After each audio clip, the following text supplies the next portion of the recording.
Bonjour à tous, je suis Merkeba et soyez les bienvenus pour ce tout premier épisode d'une série qui portera sur l'histoire des camions au travers des différents constructeurs. Mais comme il faut toujours commencer par le commencement, aujourd'hui on va se poser une petite question toute simple. Mais au fait, c'est quoi un putain de camion ?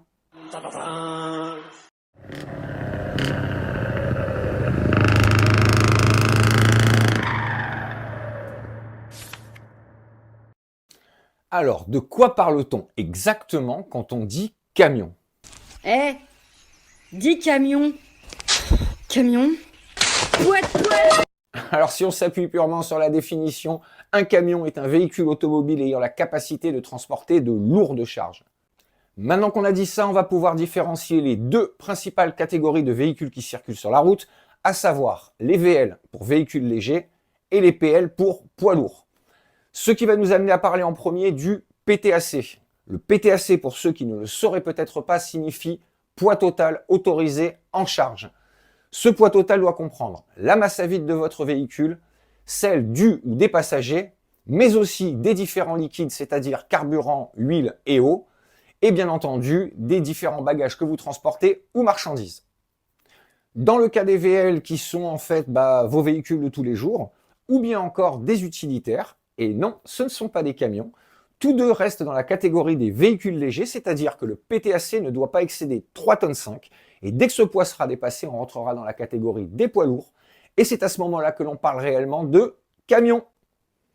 Autre petit exemple avec ce camping-car qui n'est pas un camion, car comme son PTAC est inférieur à 3,5 tonnes, il reste dans la catégorie des véhicules légers, et celui-ci est aussi un camping-car, mais comme il est dans la catégorie des poids lourds, et lui, c'est bien un camion.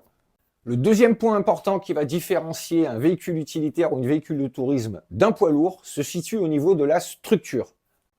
Depuis de nombreuses années, les véhicules légers ne sont plus du tout conçus comme avant, c'est-à-dire composés d'un châssis indépendant avec une carrosserie par-dessus, ce tout simplement pour des raisons de sécurité.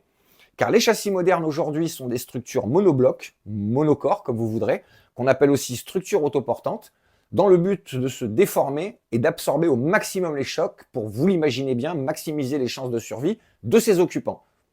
Alors pour les camions, c'est différent, car leur structure est restée entre guillemets rustique.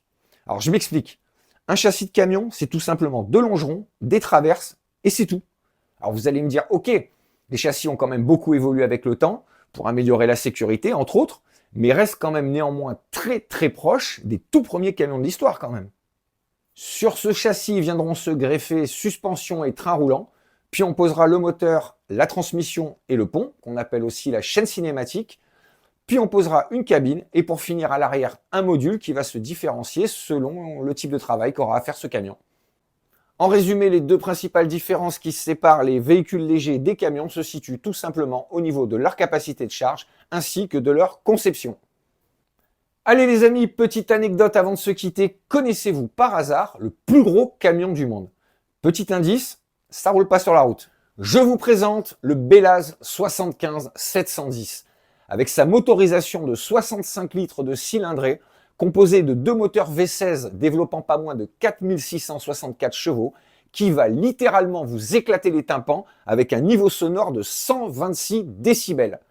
Pour ses dimensions, on aura une longueur de 20,60 m et une largeur de 9,75 m pour une hauteur de 8,17 m. Et pour sa capacité de charge, accrochez-vous bien, on a une charge utile de 450 tonnes. Mais le plus délirant, c'est son PTAC de 810 tonnes. Et si tant est que vous vouliez vous procurer dans un moment de folie, il vous faudra allonger la modique somme de 3 millions d'euros. Combien ? Alors à titre de comparaison, 450 tonnes de charge utile équivaut à la masse de 90 éléphants. Mais ça m'étonnerait que vous transportiez beaucoup d'éléphants dans vos camions, donc si vous voulez un exemple plus parlant, c'est à peu près 15 semi-remorques. Et à votre avis, quel est le pays qui en est à l'origine ? Indice ?